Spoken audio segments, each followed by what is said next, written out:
All right, now let's knock out this last part of the notes. So, in the diagram, triangle ABC is congruent to triangle TUV. So technically, we probably could answer all of these questions by just the congruency statement itself. That's what's so powerful about it.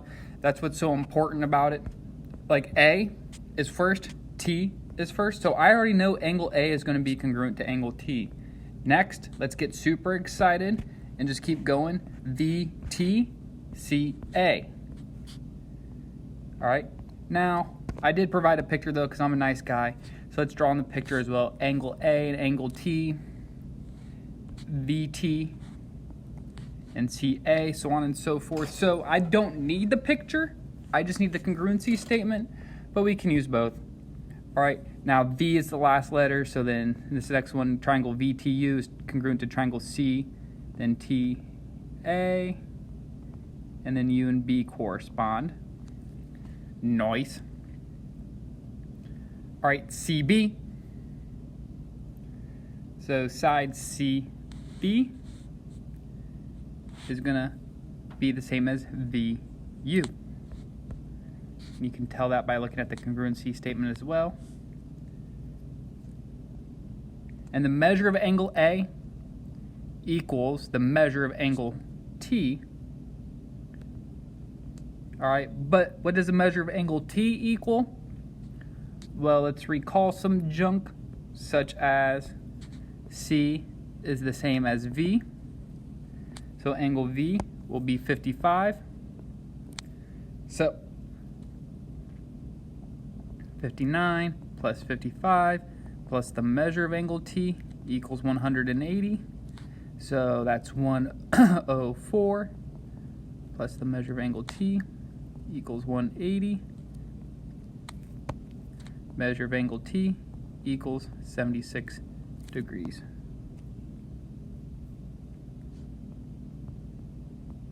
All right, nice. Now, in this right here, it says we gotta find the value of X. So, what's the value of X? Well, how do I know which corresponds to what? 8 looks like a good number, so let's focus on AC. AC is going to correspond to FE.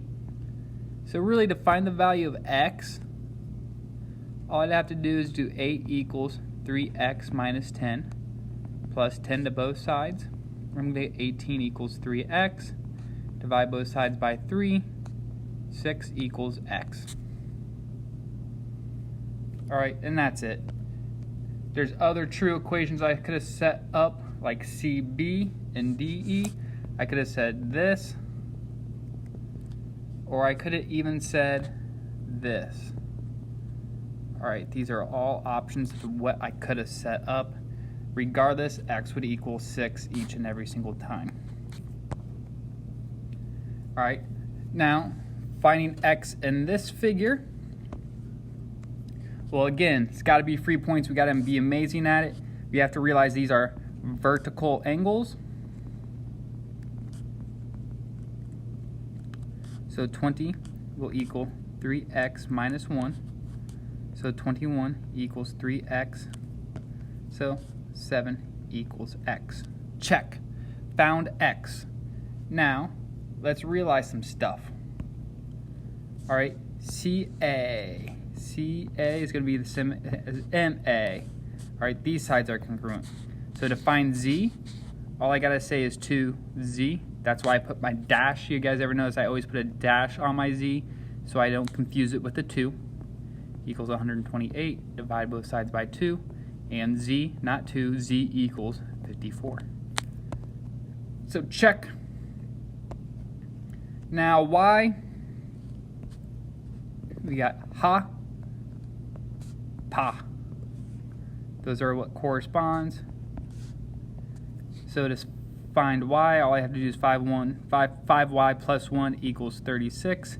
Subtract 1 from both sides, 5y equals 35, and y equals 7. Cool beans. All right. Example 3 is a little bit tough, but I like it. Why is it a little bit tough? Well, we can draw a picture, and let's just go ahead and do that. All right, I'm going to call this cat and this dog. All right, and they're congruent. So CA, let's just focus on specific pieces of information at a time. CA is 2x plus 3. All right, now CA is going to be the same as DO. DO is down here. That's 9. All right, so to find that, I'm just going to do 2x plus 3 equals 9. Subtract 3 from both sides. 2x equals 6. Next, let's just focus on AT is 4y. AT corresponds to OG, which is 13. All right, so we're going to get a little bit of a quirky number for this. We're going to get 4y equals 13, or y equals 13 divided by 4, also known as 3.25. Did I forget to solve? I didn't. X equals 3. I think I just randomly stopped doing that problem. Oopsies.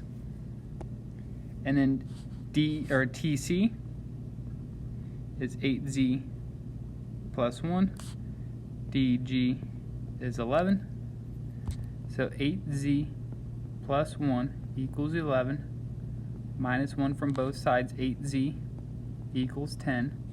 Divide both sides by 8, and z equals 5 divided by 4, or 1.25. So just some decimals in that problem, but I like decimals. All right, so drawing a picture, matching up corresponding parts, reading a congruency statement, very powerful stuff, gonna help us a ton. All right, just 4 more problems. Find all missing angles. All right. So in this one right here, something we got to realize is in this unit, we're going to be using AIA. So when you see parallel lines, not all the time, parallel lines, 99% of the time, think AIA. All right. What do I mean by that? We have parallel lines. I extended the parallel lines, now I'm extending this. Now notice angle A and angle C, alternate interior angles in this case is angle A and angle C. So that means that angle C is also 28 degrees.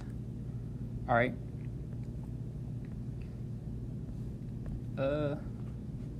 Can't switch colors for some reason, so we gotta stick with brown.